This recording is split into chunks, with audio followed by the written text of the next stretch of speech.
आपका topic wise cover करवा रहे हैं, जिसमें हमने आपको हिस्ट्री, ज्योग्राफी और पॉलिटी ऑलरेडी करवा रखा है। आज जो है वो आपका आर्थिक एवं सामाजिक विकास है, जो आपका इकोनॉमिक सोशल डेवलपमेंट है। ठीक है, जहाँ आज का टॉपिक है राष्ट्रीय आय और जीडीपी, नेशनल इनकम जीडीपी। जो आज के हम करवाने जा रहे हैं वो विभिन्न प्रतियोगिता में पूछा गया प्रश्न है बीपीएससी के द्वारा। तो इस सेट को आप लोग अच्छे से लगाइएगा और दोस्तों के भी शेयर कीजिएगा। नए तो चैनल को सब्सक्राइब कर लीजिएगा। तो चलिए आगे बढ़ते हैं क्वेश्चन की तरफ। चलिए मैं हिंदी की तरफ कर देती हूँ इंग्लिश को। राष्ट्रीय आय और जीडीपी आपके सामने दिख रहे हैं। भारत में किस तरह की अर्थव्यवस्था, अगर पूछे कि भारत जो है उसमें किस तरह की, तो आप मिश्रित लगाइएगा। दूसरा, यह सत्य होगा कि भारत को परिभाषित किया जाएगा तो एक श्रम अधिक वाली अर्थव्यवस्था के रूप में। नेक्स्ट है, यह एक सकल घरेलू उत्पादक जीडीपी गणना करने की विधि नहीं है। तो हराशन लागत की विधि जो होता है वो जीडीपी में आप उसको नहीं गणना कर सकते हैं। भारत में राष्ट्रीय आय की गणना एक समस्या है। तो असंगठित क्षेत्र, हिंदू वृद्धि दर संबंधित है जीडीपी से। आर्थिक विकास का सबसे अच्छा सूचांक प्रदान किया जा सकता है। ये 67 पूछा गया, प्रति वर्ष प्रति व्यक्ति वार्षिक आय के वृद्धि के द्वारा। इस अर्थशास्त्री मतलब कहा गया है कि इस अर्थशास्त्री ने भारत में सबसे पहले वैज्ञानिक दृष्टि से राष्ट्रीय आय की गणना की। तो वी के आर राव। नेक्स्ट है, भारत में राष्ट्रीय आय का आंकड़ा डेटा निम्नलिखित कार्यालय के संस्था द्वारा जारी किया गया, एनएसओ के द्वारा। 1951 से 52 से 2015-16 की अवधि में किस वर्ष में स्थिर कीमतों पर भारत की प्रति व्यक्ति आय की वृद्धि में सर्वाधिक रही? तो 2007 से 8। वर्तमान कीमतों पर प्रति व्यक्ति नवीनतम में आय इस भारतीय राज्य में सबसे कम है। तो सबसे कम जो है वो हमारे बिहार में। फिर आपका कृषि और संबंध क्षेत्र है, जहाँ कहा गया है कृषि विज्ञान प्रणाली में सुधार के लिए भारत सूचांक द्वारा अपनाया गया निगत उपाय है न्यूनतम समर्थन मूल्य, बफर स्टॉक का रख रखाव और सार्वजनिक वितरण का प्रणाली। ये 68 में पूछा गया प्रश्न है। भारत में खाद्य प्रबंधन का यह एक उद्देश्य नहीं है। तो इनमें से जो खदानों का निर्यात होता है ये खाद्य का प्रबंधन का उद्देश्य नहीं है। भारत में कृषि वर्ष कहा गया, भारत में कृषि फसल वर्ष की अवधि होती है तो 1 जुलाई से 30 जून। नेक्स्ट है, प्रधानमंत्री किसान सम्मान निधि योजना किस तारीख को शुरू की गई थी? ये 67वीं बीपीएससी में पूछी गई है। तो 24 फरवरी 2019 को शुरू की गई है। नेक्स्ट है, निम्नलिखित समाधान भारतीय कृषि में सुधार प्रदान कर सकता है। तो किसानों को सुनिश्चित गुणवत्ता चीजों का वितरण। भारत में सीमांत कृषि भूमि जोत का कार्य 1 हेक्टेयर से कम है। उसके बाद है आपका, बिहार में कृषि भूमि के जोतों का औसत आकार एक दूसरे राज्यों की तुलना में क्या है? तो न्यूनतम से द्वितीय कृषि संगठन 2015 से 16। कहा गया है कि भारत के सकल घरेलू उत्पाद में कृषि एवं उसके संबंधित प्रक्षेप अंश क्या है? तो 17.7% आर्थिक सर्वेक्षण 2023-24 के अकॉर्डिंग। चतुर्थ अगिन अनुदान के अनुसार 2020-21 में भारत में गेहूं का कुल उत्पादन कितना था? ये बीपीएससी में पूछा गया प्रश्न है, जो री एग्जाम हुआ था 67वीं। 109.5 मिलियन टन। आगे है, निम्नलिखित राज्यों पर विचार करें। पंजाब, उत्तर प्रदेश, आंध्र प्रदेश, पश्चिम बंगाल। भारत में चावल उत्पादन राज्य में किससे उपयुक्त में सही आरोही क्रम? तो पहले आप लगाएंगे आंध्र प्रदेश, फिर आप पंजाब, फिर आप उत्तर प्रदेश, पश्चिम बंगाल। क्या पूछा गया आपका? उपयुक्त में आरोही क्रम पूछा गया। ठीक है, किस वर्ष कहा गया किस वर्ष कृषि और संबंध क्षेत्र के वार्षिक औसत वृद्धि दर स्थित मूल्य पर नकारात्मक हुई थी? 2002 से 3 में। नेक्स्ट है, भारत में सबसे अधिक कॉफी उत्पन्न करने वाला राज्य कौन सा है? तो ये कर्नाटक होगा। वर्ष 2017 में मांस और मांस की निर्यात वस्तु को निर्यात में भारत का हिस्सेदारी क्या था? 3%। वह देश जो विश्व में रेशम का सबसे बड़ा उत्पादन है तो चीन हो जाएगा। निम्नलिखित कृषि में उत्पादकता बढ़ाने का रास्ता क्या है? कुशल सिंचाई करेंगे, गुणवत्ता बीज डालेंगे, कीटनाशकों का प्रयोग करेंगे, उर्वरकों का प्रयोग करेंगे। कहा गया है कि भारत में कृषि क्षेत्र में श्रम शक्ति को कितने प्रतिशत लोगों प्रत्यक्ष रोजगार प्रदान करता है? तो 54.6 जनगणना 2011 के अकॉर्डिंग। कहा गया यह नकदी फसल नहीं, कौन सा? तो ज्वार जो है वो आपका नकदी फसल नहीं है। ठीक है, भारत में सबसे महत्वपूर्ण मत्स्य उद्योग है प्राकृतिक अंतःस्थलीय काली क्रांति है जो ये आपका कच्चा तेल उत्पादन से संबंधित है। नेक्स्ट है, यह 20वीं शताब्दी के 60वें दशक के अंतिम दौर में हरित क्रांति की प्रकृति का सबसे उचित वर्णन करता है। तो बीज उर्वरक जल तकनीकी, निम्न कथनों पर सही कौन सा है? वर्ष बीमा भारतीय कृषि बीमा लिमिटेड द्वारा स्थापित किया जाता है। पीएम कुसुम योजना का उद्देश्य क्या है? ये बीपीएससी 67 में पूछा गया प्रश्न था कि पीएम जो कुसुम योजना है तो किसानों को डीजल और केरोसिन पर निर्भरता समाप्त करना तथा पंप सेटों के सौर ऊर्जा को जोड़ना। प्रधानमंत्री कृषि सिंचाई योजना के बारे में निम्नलिखित में क्या सही है? ये 67वीं डी एग्जाम में पूछा गया। तो जल निकायों में मरम्मत और नवीकरणीय कुओं का निर्माण, जलभृतों में पुनर्वृद्धि, वर्षा संचयन का निर्माण। नेक्स्ट है, भारत में न्यूनतम समर्थन मूल्य का निर्धारण कौन करता है? तो कृषि लागत एवं मूल्य आयोग। आगे है आपका, कहा गया है कि भारत में कौन सा कृषि वित्त का स्रोत नहीं है? सहकारी समिति, व्यापारिक बैंक, क्षेत्रीय ग्रामीण। इनमें से कोई नहीं, क्योंकि ये जो तीनों है ना ये स्रोत है, यहाँ पूछा गया नहीं है, तो इनमें से कोई नहीं। नेक्स्ट है, भारत में केंद्रीय बजट की संस्थागत कृषि साख का पड़ाव बढ़ाने के लिए वर्ष 2020-21 के लिए क्या साख लक्ष्य रखा गया है? तो 15 लाख करोड़ से 20 लाख करोड़ 2023-24 के अकॉर्डिंग। प्रधानमंत्री किसान योजना के संबंधित है लगभग 10 करोड़ किसान परिवार से। नीली क्रांति मिशन का संबंधित है मत्स्य उत्पादन से। आगे है, प्रधानमंत्री फसल बीमा योजना PMFBY का बीमा मूल्य है 2% खरीफ फसल के लिए, 5% वाणिज्य और बागवानी फसल के लिए। आगे है, बिहार का कृषि जलवायु क्षेत्र जो सबसे अधिक मखाना का उत्पादन करता है, पर्वतीय जलोढ़ मैदान। भारत की एजेंसी जो खाद्यान्न खरीद वितरण में खाद्यान्न का उत्पादन हेतु जिम्मेदार है, भारतीय खाद्य निगम। भारत सरकार की ओर से न्यूनतम समर्थन मूल्य निर्धारित करता है कृषि लागत एवं मूल्य आयोग।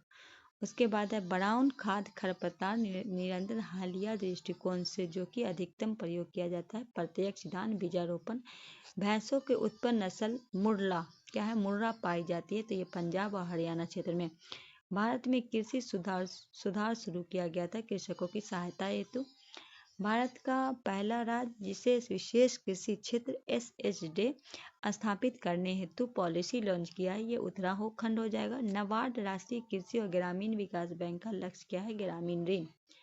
आगे है, भारत में तृतीय कृषि रोड मैप की शुरुआत हुई थी नवंबर 2017। कुछ देशों में GST को डॉट नामे से भी जाना जाता है, तो मूल्य वर्धित कर। वर्ष 2010-11 के 14-15 अवधि में बिहार का अनाज उत्पादन स्तर बढ़ा है, वार्षिक वृद्धि कितना है? तो 5.65%।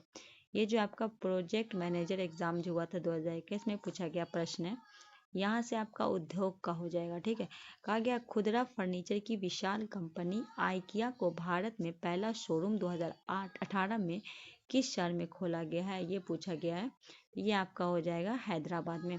भारतमाला परियोजना भारत का यह इंफ्रास्ट्रक्चर क्षेत्र संबंधित है, ये 66 बीपीएससी में री एग्जाम में पूछा गया सड़क इंफ्रास्ट्रक्चर से।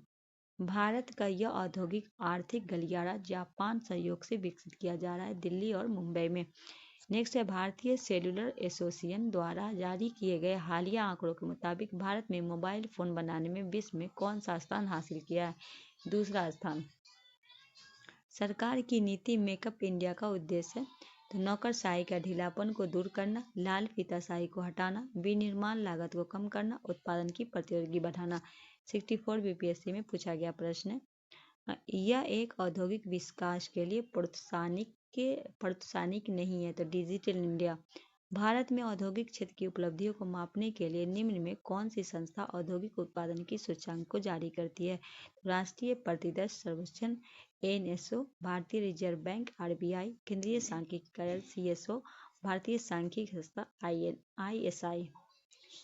उसके बाद है, नोट है कि भारतीय सांख्यिकी कार्यालय NSO यह सूचकांक जारी करता है। प्रतिशतवाद अधिनियम 2002 को अधिनियम करने का सुझाव दिया है, तो कहा गया प्रतिस्पर्धा अधिनियम 2002 को अधिनियमित करने का सुझाव दिया है किसने? SVS रामानुजन समिति के द्वारा। आगे है, ये भारत के सूक्ष्म उद्यम आंशिक रूप से परिभाषित करता है। बीपीएससी 67वीं एग्जाम में पूछा गया, तो संयंत्र और मशीनरी उपकरणों में ₹1 कम अधिक निवेश नहीं। ठीक है, उसके बाद है आपका माइक्रो, लघु और मध्यम उद्यम विकास अधिनियम 2006 के अनुसार एक निर्माणी क्षेत्र के माध्यम उद्योग हेतु निर्धारित निवेश क्या होगी? तो 5 करोड़ रुपए से अधिक और 10 करोड़ रुपए से कम। केंद्र सरकार की भारी उद्योग एवं सार्वजनिक उद्यम मंत्रालय द्वारा लघु उद्यम श्रेणी एक उद्योग की अधिकतम कितनी धनराशि तक वित्त सहायता कर दी जाएगी? 500 करोड़। यह औद्योगिक कस्बा छोटा नागपुर पठार पे स्थित है, तो रांची में। उसके बाद है आपका औद्योगिक क्रांति 4.0 का संबंधित है स्मार्ट तकनीक से अभिग्रहण निर्णय लेने के लिए सुधार से इस बात की वैश्विक आपूर्ति श्रृंखला व्यापार की लागत को कम करती है। बिहार में औद्योगिक निवेश विकास नीति 2016 का संबंधित है फूड पार्क और टेक्सटाइल पार्क परियोजना की बजाय की सब्सिडी को 35% होना। बिहार में अर्थव्यवस्था आधारित है सेवा क्षेत्र पे। भारत की नई नीति औद्योगिक नीति 1991 आधारित है उदारीकरण, निजीकरण, वैश्वीकरण पे। भारत में पहली औद्योगिक नीति जारी की गई थी 6 अप्रैल 1948 को। औद्योगिक नीति संकल्प अपनाया गया था 1956 में। ये 59वीं बीपीएससी में पूछा गया प्रश्न है। भारतीय राज्य जिसमें सर्वाधिक चालू विशेष आर्थिक क्षेत्र SEZ है तमिलनाडु। वाणिज्य एवं उद्योग मंत्रालय गत GDPIIT की स्थापना हुई थी 1995 में।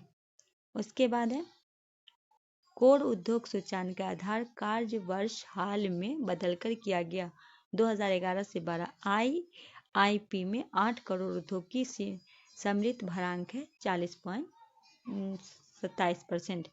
यहाँ से आपका राजकोषीय नीति और राजस्व नीति है जिसमें भारत में जेंडर बजटिंग कब शुरू किया गया था? तो भारत में जेंडर बजटिंग जो है ये केंद्रीय बजट 2005-06 में। भारत में बजट 2022-23 में प्राथमिकताओं में सम्मिलित नहीं है, तो विनिवेश जो है वो आपका सम्मिलित नहीं है।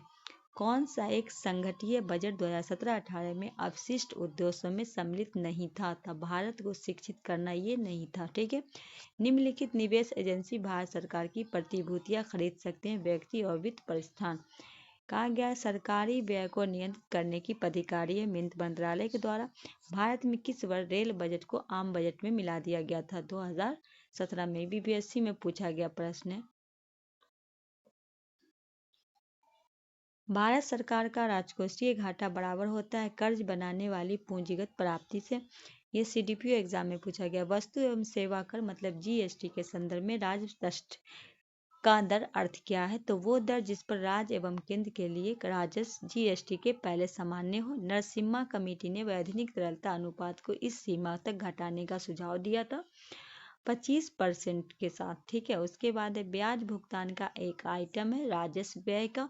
केंद्रीय बजट 2021 के अनुसार राजकोषीय घाटा 2021-22 में सकल घरेलू उत्पादन का कितना प्रतिशत आकलन किया गया? ये 67वीं बीपीएससी में पूछा गया प्रश्न है कि केंद्रीय बजट जो है 2021 के अनुसार राजकोषीय घाटा के तहत 21-22 में सकल घरेलू उत्पादन कितना प्रतिशत आकलन? 6.8। भारत के वित्त वर्ष 2016-17 में राजकोषीय घाटा का लक्ष्य सकल घरेलू उत्पाद का 3.5। SEZ अधिनियम 2005 का उद्देश्य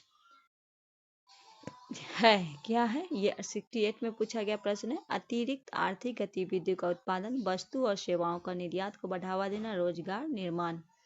आगे है राजकोषीय घाटा बजटीय घाटे के योग और सरकार के बाजार नियंत्रित करने का दायित्व भारत में राजस्व घाटे का तारक है। 66 में पूछा गया था भारत सरकार को अपने उस व्यय को वित्त पोषण के लिए उधार देने के लिए आवश्यकता है जो पूंजीगत परिसंपत्तियों का निर्माण नहीं है। आगे है प्रभावी राजस्व घाटा किस केंद्रीय बजट में पेश किया गया था? तो 2011 से 12। लेखा अनुदान बना है बजट पारित लंबित होने के कारण निधि आवंटन हेतु। आगे है केंद्र सरकार के द्वारा राज्य तथा स्थानीय निकायों को पूंजीगत परिसंपत्ति के विकास के लिए दिया गया अनुदान केंद्रीय बजट में वर्गीकृत होगा तो राजस्व व्यय के अंतर्गत। भारत में बजट घाटे को पूरा करने के तहत ट्रेजरी बिल प्रणाली को समाप्त किया गया तो 31 मार्च 1997 को। कहा गया है कि उदारीकृत विनिमय दर प्रबंधन प्रणाली की घोषणा की गई थी यूनियन बजट 1992-93 में। राष्ट्रीय बजट प्रमाण ये जो 68 में पूछा गया प्रश्न है। राष्ट्रीय बजट प्रमाण पत्र में बिक्री से प्राप्त हुई राशि प्राप्त सरकार को इस खाते में जमा होगी। भारत का सार्वजनिक निधि यह कर केंद्र सरकार द्वारा लगाया जाता है कि राज्य द्वारा एकीकृत एवं आवंटित किया गया। 63 में पूछा गया प्रश्न, स्टाम्प शुल्क संशोधित मूल्यवर्धित कर का संबंध है उत्पाद कर से। उसके बाद है आपका, भारत में सेवा कर किसकी सिफारिश से लागू हुआ था? राजा जे चलैया समिति। भारत में सेवा कर किस वर्ष प्रारंभ हुआ था? 1994 से 95। भारत में बजट किस वर्ष वस्तु लेन देन मतलब सीटीटी प्रस्तुत किया गया था? 2013 से 14। उसके बाद है, किस अनुच्छेद के अंतर्गत वित्त आयोग का गठन का प्रावधान किया गया? अनुच्छेद 280। अशोक कुमार लाहिड़ी, सुदीप्त मंडले, रमेश चंद और अजय नारायण झा ने 15वें वित्त आयोग के सदस्य नहीं थे। इनमें से कौन नहीं थे? 67 में पूछा गया तो सुदीप मंडले जो इनमें से नहीं थे। 15वें वित्त आयोग की सिफारिश पर केंद्रीय करों को विभाज्य पुल में बिहार का हिस्सा कितना था? 10.6। 15वें वित्त आयोग की सिफारिशों के अनुसार 2021-26 तक केंद्रीय करों में विवक्ष पूल के बिहार का कितना हिस्सा प्राप्त हुआ? 67 में पूछा गया प्रश्न है। तो 4.12%, 4.23%, 4.89%, 4%। उपयुक्त से कोई नहीं, क्योंकि इसका जो सही उत्तर होगा 10.058%। 14वें वित्त आयोग के अनुसार शुद्ध केंद्रीय कर आय में राज्य को आवंटित होने वाली मात्रा की प्रतिशत 42% थी। जब मुद्रा की आपूर्ति बढ़ती है और मुद्रा की मांग बढ़ती है तब क्या होता है? तो ब्याज दर में कमी होती है। घाटे की वित्तीय नीति तकनीकी है राष्ट्रकोषीय नीति से। निम्नलिखित साख नियंत्रण में परिणात्मक विधि नहीं है तो मार्जिन आवश्यकता। भीड़ प्रभाव घटना घटित होता है जब बाजार अर्थव्यवस्था के किसी एक क्षेत्र में बढ़ते सिफारिश प्रभाव के कारण शेष बाजार डॉट पे प्रभावित होता है, मांग पक्ष पे अथवा पूर्ति पक्ष पे। बिहार में उद्योग की स्थापना हेतु भूमि बैंक स्थापित किया गया है। किसके समग्र निधि वर्तमान में है? तो 2500 करोड़। यहाँ से आपका आयोजना से संबंध है। भारत में योजना आयोग की स्थापना की गई थी 1950 में। इसी के जगह पे आ गया आपका नीति आयोग। इसके बारे में आगे बताएंगे हम। सामने नीति आयोग अस्तित्व में आया था 1 जनवरी 2015 को। भारत सरकार ने नीति आयोग को जो आर्थिक नीति निर्धारित का चिंतन समूह थिंक टैंक के नीति को पूरा स्वरूप दिया। तो national institute for transparency India राष्ट्रीय भारत परिवर्तन संस्थान द्वारा। उसके बाद है आपका नीति आयोग के स्वास्थ्य सूचकांक 2019 के अनुसार बिहार राज्य का स्कोर क्या है? तो 32.11। चल योजना के बारे में निम्नलिखित में सही है। तो चालू वर्ष के लिए एक योजना जिसमें वार्षिक बजट शामिल होता है चल योजना बोलते। एक योजना जो 3, 4 और 5 वर्षों की निर्धारित होती है अर्थात अर्थव्यवस्था में आवश्यकता के प्रति वर्ष संशोधित होता है। 10 से 15 अथवा 20 वर्ष का एक सापेक्ष योजना। पंचवर्षीय योजना का उद्देश्य था आर्थिक वृद्धि को गति देना, अर्थव्यवस्था में विभिन्न क्षेत्रों में गति देना, आत्मनिर्भरता। राष्ट्रीय नियोजन में रोलिंग प्लान की अवधारणा लागू की गई थी जनता सरकार के द्वारा। 12वीं पंचवर्षीय योजना के दौरान कृषि एवं सहायक क्षेत्र के लिए एक औसत वार्षिक विकास दर का लक्ष्य रखा गया था 4.0%। 11वीं पंचवर्षीय योजना का उद्देश्य है समष्टि आर्थिक वृद्धि। 6ठी पंचवर्षीय योजना के दौरान निम्नलिखित कार्यक्रम की शुरुआत किया गया था। एकीकृत ग्रामीण विकास, मानव संसाधन विकास। केंद्रीय पंचवर्षीय योजना थी 8वीं। ये पूछा गया प्रश्न 68 में। भारत में मध्य अर्थशक मतलब माइंड अपनाए गए महालोबिस प्लान मॉडल का उद्देश्य था भारी उद्योग की स्थापना करना जो पूंजी संगठन थे। भारत में पहली पंचवर्षीय योजना का आधार है हेराल्ड डोमल मॉडल। भारत में योजना अवकाश की अवधि थी 1966 से 69। भारतीय नियोजन का एक उद्देश्य नहीं है तो जनसंख्या में वृद्धि। भारत में तीसरी पंचवर्षीय योजना और चौथी पंचवर्षीय योजना शुरू का अंतर क्या है? 3 वर्ष। भारतीय छठी पंचवर्षीय योजना की अवधि का संबंध है 1980 से 85।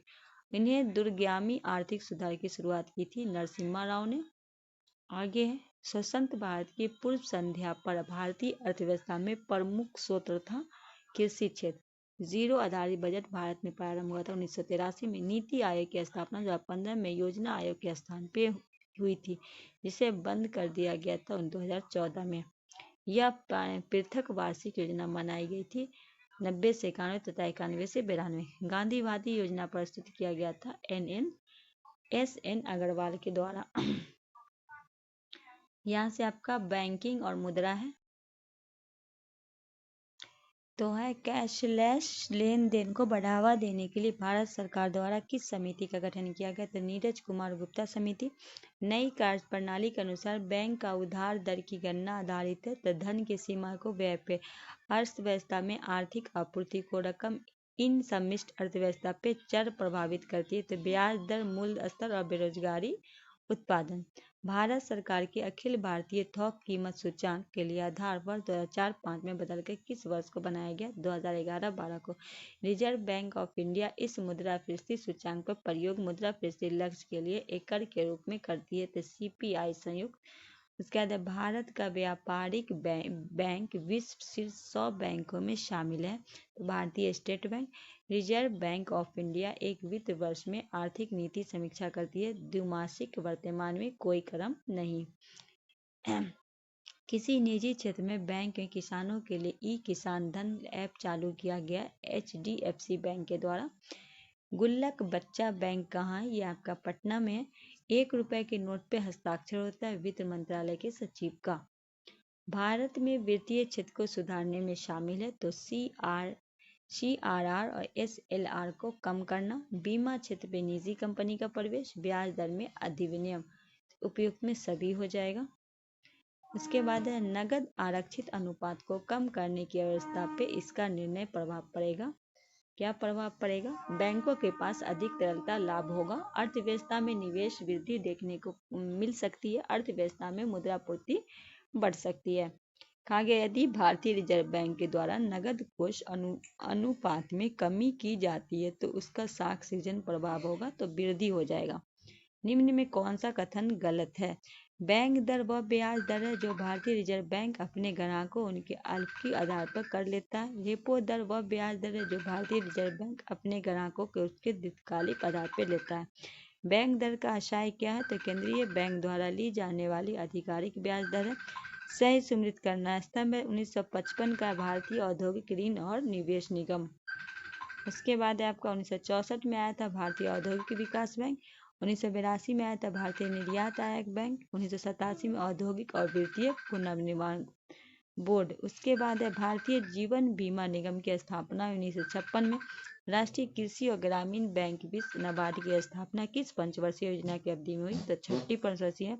भारत में कृषि पुनर्वित्त प्रदान करने के लिए शिखर स्तर का बैंक का नाम था कृषि तथा ग्रामीण विकास राष्ट्रीय बैंक। भंडारी समिति किससे संबंधित है? तो क्षेत्रीय बैंक की पुनर्संरचना से। विशेष समिति के अध्यक्ष जो नए शहरी सरकारी बैंक को लाइसेंस देने हेतु उपयुक्तता को अध्ययन करने के लिए बनी थी, वो थी श्री वाई.एच. मालेगम। भारत में विद्युत क्षेत्र में आर्थिक रीढ़ की हड्डी कहा जाता है, तो पावर फाइनेंशियल कॉर्पोरेशन को। उसके बाद है आपका इंसॉल्वेंसी और बैंकरप्सी कोड किस विषय से है? तो ये इंसॉल्वेंसी जो है bankruptcy board of India insolvency balance को देख रेख के लिए जिम्मेदार न्यायिक संस्था है। उसके बाद मुद्रा क्या है? तो मुद्रा क्या एक वस्तु है। नवंबर 2016 में विमुद्रीकृत मुद्रा के मूल्य 15 लाख का 41, तो कहा गया है तो हो जाएगा आपका 15,31,073। भारतीय दिवाला और शोधन अक्षमता कोड प्रणाली 2016 में। उसके बाद है मानव विकास। निम्नलिखित उपगामन प्रोग्राम से संबंधित है। सक्षमता उपगाम निम्नलिखित देशों में एचडीआई 2019 रैंकिंग आरोही क्रम में क्या होगा? तो पहला ब्राजील, फिर आपका चीन, फिर दक्षिण अफ्रीका, तब आपका भारत। बेयर नेशोस्टीज इंडेक्स बीएनआई के संदर्भ में निम्नलिखित कथनों पर आर्थिक सर्वेक्षण ग्रामीण और शहरी क्षेत्र स्तर पे बेयर नेशोस्टीज इंडेक्स के साथ आया है। बीएनआई 26 संकेतों पर आधारित है। 2019 में बिहार के मानव विकास सूचकांक का मान था, ये बीपीएससी में पूछा गया 0.574। समुदाय विकास कार्यक्रम का उद्देश्य जीवन स्तर को बेहतर बनाना। सामान्य मानव विकास सूचकांक के मुख्य रूप से शामिल है, तो जीवन प्रत्याशा, प्रति व्यक्ति आय, साक्षरता दर। उसके बाद है मानव पूंजी निर्माण की अवधारणा को प्रक्रिया के संदर्भ में बेहतर ढंग से समझाया गया है जो मदद करती है तो देश के लोगों को ज्ञान कौशल स्तर और क्षमताओं को बढ़ाना। पाकिस्तानी अर्थशास्त्री डॉक्टर महबूबुल हक ने इस वर्ष मानव रिसर्च सूचांक बनाया था 1990 में। यहाँ आपका बेरोजगार और कल्याण योजना